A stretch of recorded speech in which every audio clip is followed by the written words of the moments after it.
I did here. No, you did by the morning.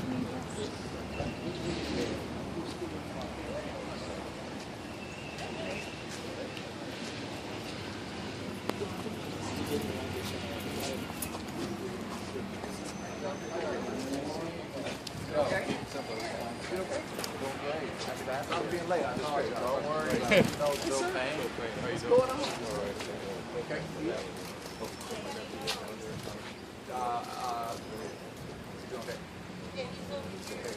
How you doing? Chairperson for Education and Aesthetics. Superintendent. You're home. You're home. Thanks for hard work. How long you been? I'm an intern. Okay. I have somebody coming on board, but I did 20 months as an assistant a while ago, and then they called me back and they wanted me to do it. Happy to be here. Yeah. How long you been here? Oh, shit.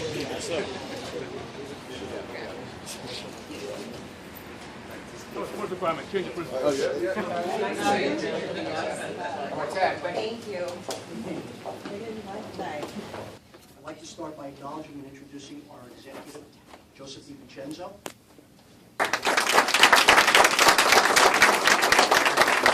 Senator Teresa Ruiz.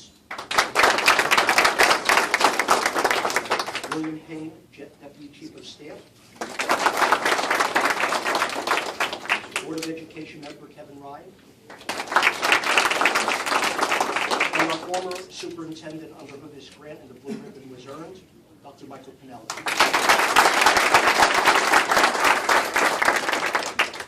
Very simply, we're gathered here today to discuss the significant improvements that have occurred in this school. West Caldwell Technology High School, through the SIG grant. In large measure, this transformation was made possible by money from the federal government. This led to a prestigious distinction as a blue ribbon school. And this is the second such honor for a school in this district. We're so honored that Education Secretary Duncan is with us today. From 2001 through December 2008, the Secretary was CEO of the Chicago Public Schools. He has served as the Secretary of Education since January 2009. Before we begin, I'd like everybody on our panel to introduce themselves, starting with our principal, Mr. Singh. Well, that's the introduction right there, Principal Singh. I want to say welcome to everyone.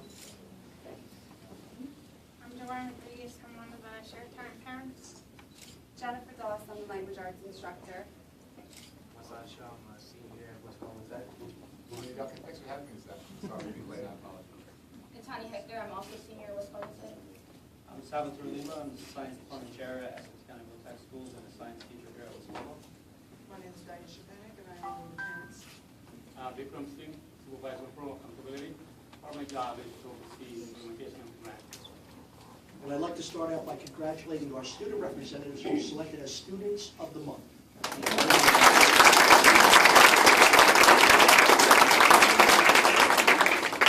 Our conversation will be from the individuals, the stakeholders, the parents, the students, and the administrators on what the SIG grant meant to this school and how it maximized opportunities for students.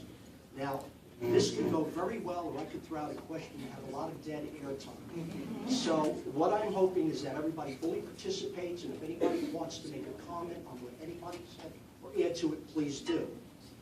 But I'd like to start out with Mr. Singh, and if you could tell me what your comparison is of this school as it exists today and in 2009 before the SIG grant was awarded. Thank you very much, Secretary Zaro. First, I'm sure some other salient topics will come out, but it has to do with high expectation, with climate and culture. If you look around right here, above that door, you will see 100, 100. That's my expectation. Every student should pass the math, language arts. You look over here, Eagle Pride, every day, every way. So I'm talking about high expectation. I'm talking about my students excel. I'm talking about education from my teachers, and that's how we do get student improvement. Mr. Lehman, perhaps you can weigh in on how the changes in the school? to add on to what Mr. Singh had said, when I first started here in 2009, we didn't have these goals, the 100, 100 over the doors. And so I started seeing these numbers showing up 70, 70. I'm like, what is this? And then it got higher next year, 80, 80, and it just kept growing every year, and we became accustomed to it. When we saw the 100, 100, and last year's, I was like, this is never going to happen, and it happened. We constantly improved, and the students really took off with it. As far as teaching goes, and in my classroom and some of my peers' classrooms, we went from a lot of traditional teacher-led classrooms and traditional techniques, and we really moved into student-centered techniques, flipped classrooms, and it really improved the students. It encouraged them to collaborate, motivate, and they really took on this inquiry-based learning mode, which helped drive them as students. Can I just add a little bit? 2009 was actually a momentous year for us, because prior to that, we were a school in need of improvement every other year. We used to make the goal stop, make the safe harbor stop. And that's because in those days, you have to decrease the failure rate by 10%. And we started off with NCLD at 0% for math, 3% language arts. Because in those days, this school only served special needs students. Noble cause, but by definition, we were failing. And in 2005, we brought in the first cohort of regular ed students. And that year, those kids graduated. So from 3% proficiency rate in language arts, that year was 44%, moving gradually. And incidentally, it was the inception of closely for the implementation of the state funds that really took us off. But I wouldn't want to go on further. I'll just stop this one. Yes. Ms. Das? I just would like to add that I teach language arts, and I do teach a combination of special education students and non-special education students, and I think that one of the things that I feel that helped raise the expectation of the school was closing the achievement gap between the students, because it was always my opinion that whether they were special education or not special education, they should be receiving a rigorous curriculum from their teacher, and their teacher should guide them through that curriculum, however slow-paced it may be. And I think that that kind of went around the school, and we all kind of took that motto on that whether they're special education or not, we're going to teach them this curriculum, and we're going to expect them to meet the same requirements as their peers, because they are here in school together. I agree with that, and that's great, because that's how it goes around with all the special ed and general education students. And us achieving this grant, getting the grant, and allowing us to get the one-to-one computer initiative, it really allowed us to increase the instructional time and allow the special ed students and general ed to take the computers home and really get that outside of the classroom teaching, which by increasing the instructional time allowed them to really get it. Thank you. I think we should hear from our students. We as adults are only one part of the stakeholder. Teachers, administrators, support staff, county executive, the Board of Education, but it's the students in the classroom that can give us the truest assessment, and their parents also, of what exactly they feel and they see in the classroom. So can we start with Hassan? Well, the SIG grant, it helped us have the world in our hands. We went home and we could open up the laptop and do our homework and research things that we can. Like some students aren't as don't have some students don't have laptops, some students don't have computers at home, and now they do, and the teachers are more there's more time in the classroom because we have the smart boards. It's been very helpful, and it's helped us mature into young individuals. We're prepared for the fast-paced world out there. Tanya? I believe that the grant has not only exceeded my expectations, but also my fellow classmates. And that, I mean, that in high school, we're not all expected to be as far as we are now. But now, we can go into the future and be fellow adults with all the other adults out there and go into college and know that we can be the best, and also as other people go into the careers that we want to be in and be the future. We know our capabilities now. Before we weren't as encouraged, but now we feel like we can do anything in this world and anything is possible. That's the most wonderful message. Ms. Rodriguez, yes. How do you feel your child has done, and what do you see as a result of the efforts of the school? My son is a sophomore. He's here share time, and the difference from him coming from our district, Cedar Grove, to here, he's changed 100%. The school is like unity, everybody's close-knit. I'm the vice president of PTA here, and just everybody's collaborating together. The laptops have been wonderful. Like if I had a problem, I call one of the teachers' email, I get an email right back. It's good communication back and forth, not only with Mr. Singh, but with the teachers, Ms. Wallet, with everyone. Everybody's just, it's like a two-way street.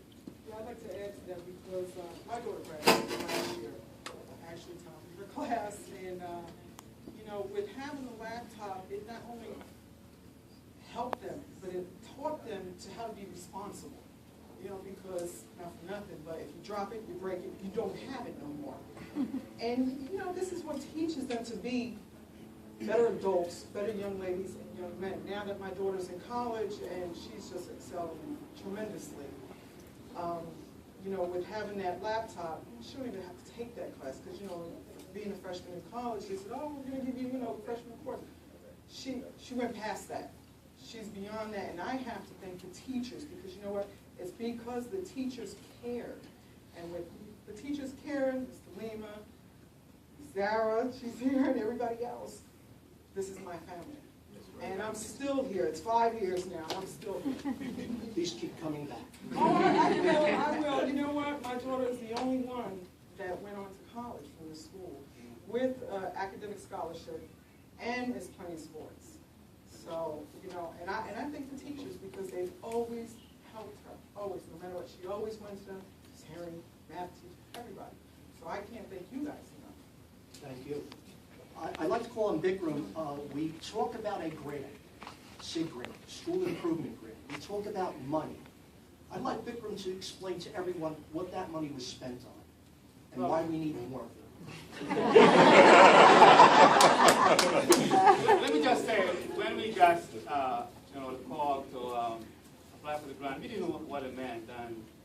And Dr. Penner, our former superintendent, always told me the story. I got a call from Russell Hendricks and said, Michael, you'll be sorry if you don't apply for this grant. And he took her words, and we both worked hard. That was a struggle for us to complete almost a 100-page narrative to get, in the end, $526,000. Now, that money came at the right moment, like I said before. We need a catalyst, because we were improving, and that money actually propelled us to where we are today. In that first year, we had to be strategic. How do you use $500,000? Not much money. So we said, look, let's get someone who's knowledgeable in content, who knows technology, who can coach, give in-class support. And we found someone, and we gave that person the title Supervisor of Student Achievement. Mr. Lear, I'm not sure he's here. But, it was like 3 or 4 people, positions in one. And then we said, look, we needed to have some highly qualified teachers.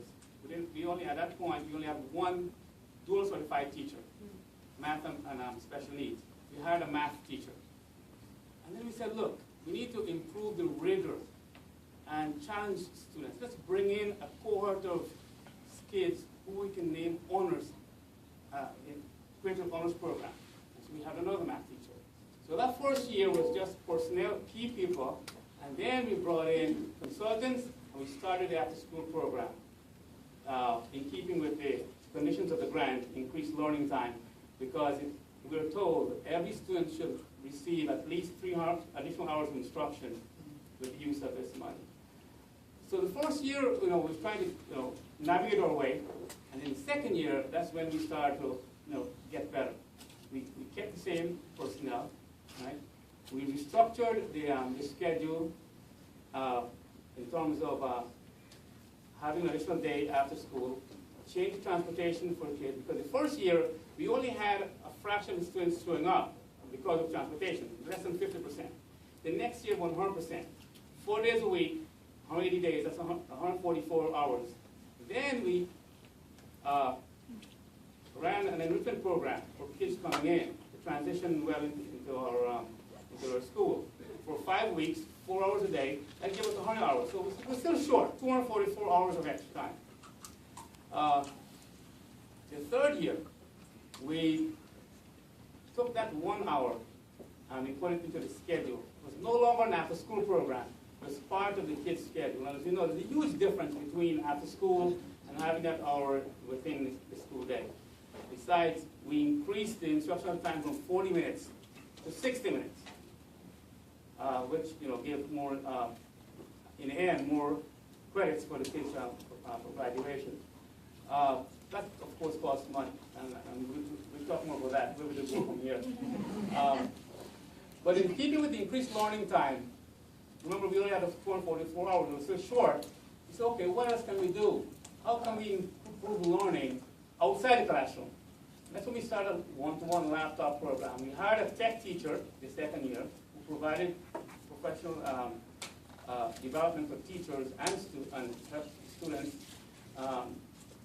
I can say it now, because of the end of the grant and no more money, we lost that teacher, by the way. We're still trying to cope with training that people provided. So it was, increased learning time, key personnel, increased the school day, some enrichment, and professional development consultants coming in and offer teachers professional development, in-class support on a continuous basis for 3 years.